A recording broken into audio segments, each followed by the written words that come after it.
três perspectivas para o conceito templo a partir do Novo Testamento. Perspectiva número 1. Templo em se tratando do indivíduo, a pessoa em particular. 1 aos Coríntios, capítulo de número 6, versículos 18 e 19. O Paulo vai chamar a atenção de cada indivíduo para que cada um possa apresentar o seu corpo diante de Deus, porque unido a Deus tornar-se-ão um espírito com ele. Mas se deixarem levar pelo pecado da prostituição, estarão cometendo um grave pecado contra o seu próprio corpo, porque se farão um com a prostituta. Nós vemos então que nós, individualmente, somos templo do Espírito Santo. Mas, para que o Espírito Santo continue atuando sobre nós, residindo em nossas vidas, nós precisamos viver vida de santificação, sujeitando-nos a Deus. A palavra nos orienta a sujeitar a Deus e resistir ao diabo, e não o contrário. Se o indivíduo se deixa levar por práticas pecaminosas, vai estar resistindo a Deus e se submetendo ao diabo. Segunda perspectiva é a perspectiva de templo como comunidade. Está lá em 1 Coríntios 3, versículos 16 e 17. Lá o Paulo diz e adverte que aquele que destruiu o templo do Senhor, que é santo, será destruído por Deus.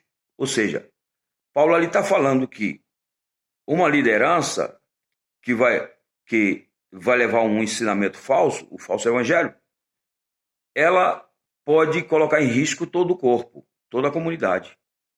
Pode destruir todo o corpo. E, por sua vez, essa liderança será destruída por Deus. Um dia Deus requererá desta liderança e ela será destruída por Deus. Por isso que o Paulo também faz referência a igrejas no plural. As igrejas da Galácia, as igrejas da Judéia, as igrejas da Ásia e assim por diante. Ou seja, em cada cidade dessas havia várias igrejas, várias comunidades. Nas cidades, área urbana ou em áreas rurais também. Era possível que houvesse. De modo que o Espírito Santo ele atuava também nessas eclésias, isto é, nessas comunidades eclesiásticas. Mas se deixasse levar por falso ensinamento, correria o risco de ser extinguida.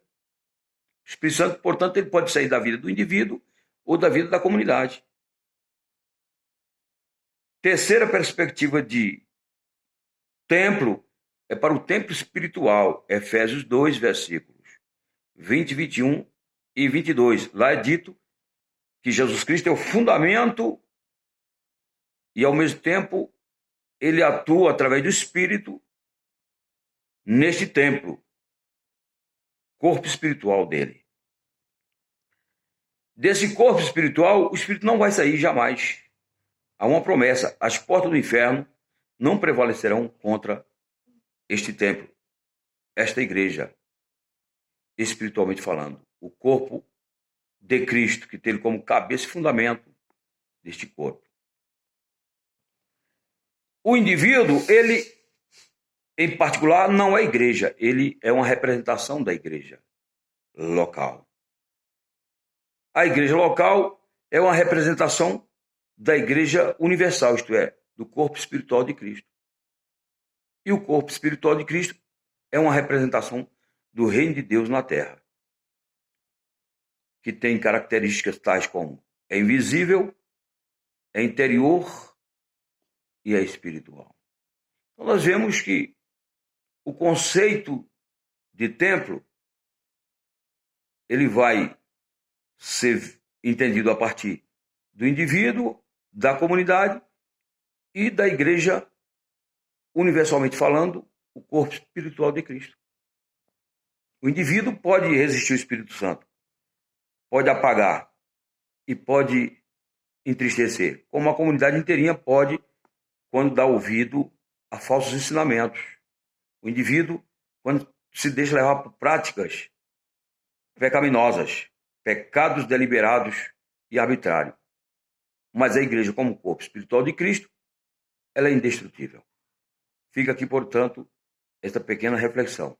Para continuarmos sendo parte do corpo espiritual de Cristo, temos que estar buscando as coisas do alto, Colossenses 3:1 a seguir. E pensando nas coisas do alto, nós que já ressuscitamos juntamente com Cristo.